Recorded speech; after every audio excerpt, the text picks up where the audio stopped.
These wrecks bear haunting witness to a disaster which cost the lives of 5 men over 60 years ago. The wrecks lie on a sandbank in the River Severn, north of Sharpness Dock. Authorities have longed to provide safe and practical crossings over the River Severn. Its estuary has the second highest tidal range in the world. This affects the tidal river, which is characterised by fast-flowing dangerous currents and shifting sandbanks. The Severn Railway Bridge was completed in 1879, linking the English railway system with that of South Wales.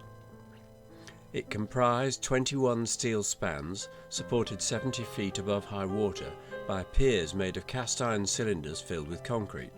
This picture, taken from the Lydney side, was taken in 1948. As shown in this Ordnance Survey map dated 1946, the bridge was located upriver of Sharpness Dock. The financial viability of the bridge was restricted by only supporting one line.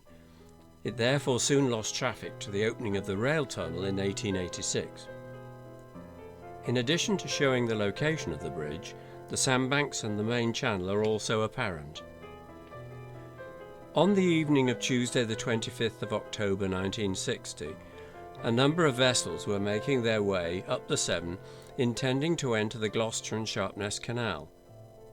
2 of them were the barges Arkindale H, loaded with 300 tons of black oil, and the Wasdale H, loaded with 350 tons of petroleum spirit. Each barge had a crew of 4.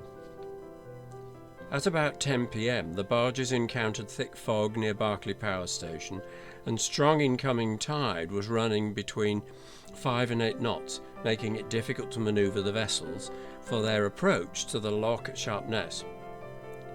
Both barges were then swept past. They came abreast of each other, and the skippers found it impossible to separate them.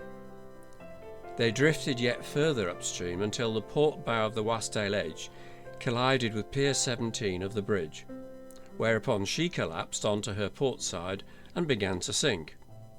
Pier 17 gave way under the pressure, and the 2 spans it supported fell onto the barges, causing the Wasdale H's petroleum cargo to explode and ignite.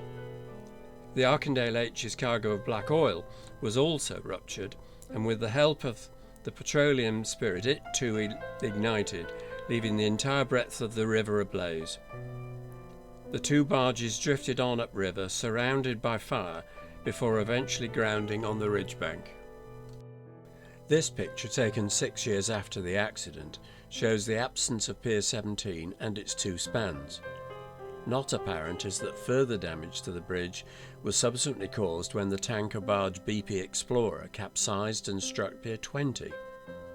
It became apparent that the future of the bridge was now in doubt, and in 1967 its demolition commenced.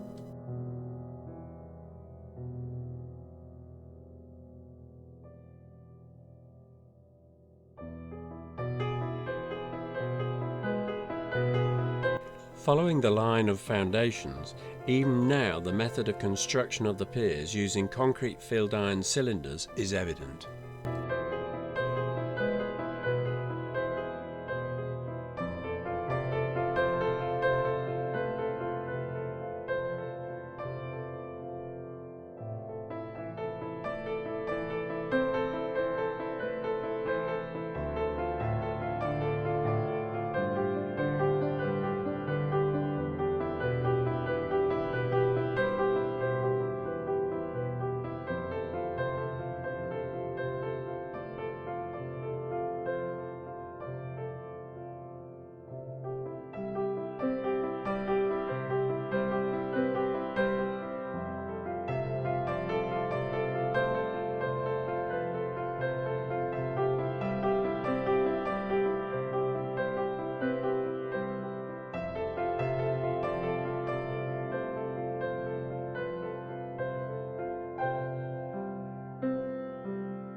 Despite the passage of time, much of the former bridge is still visible.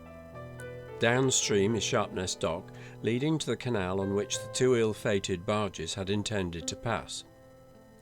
In the foreground is a round stone tower, which once supported a swing bridge. And beyond is the curve of trees identifying what was once the route of the railway line.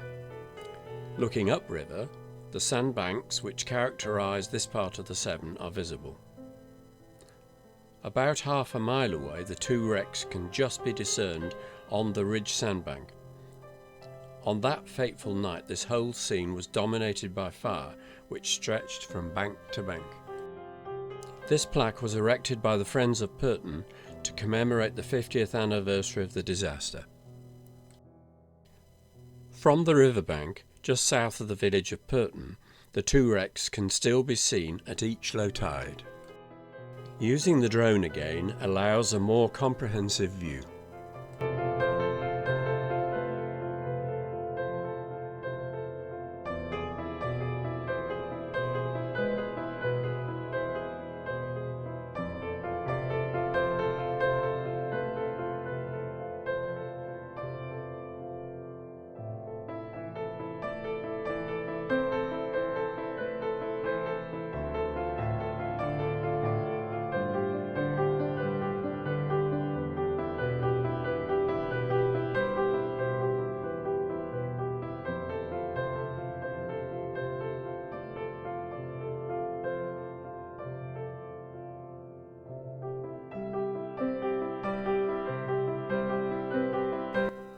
The vessel on the right, with intact bows and stern, is the Arkindale H, while that on the left is the Wasdale H.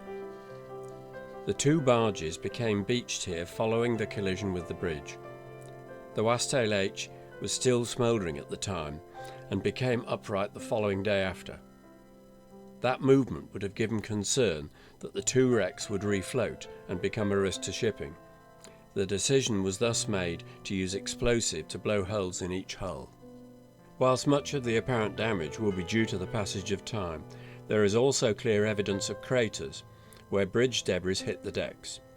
There is also a large crack on the side and deck of the Wasdale H, perhaps indicating where she contacted the bridge pier. The two wrecks will become submerged by the tide. On the day of the filming, this was to a further depth of 22 feet.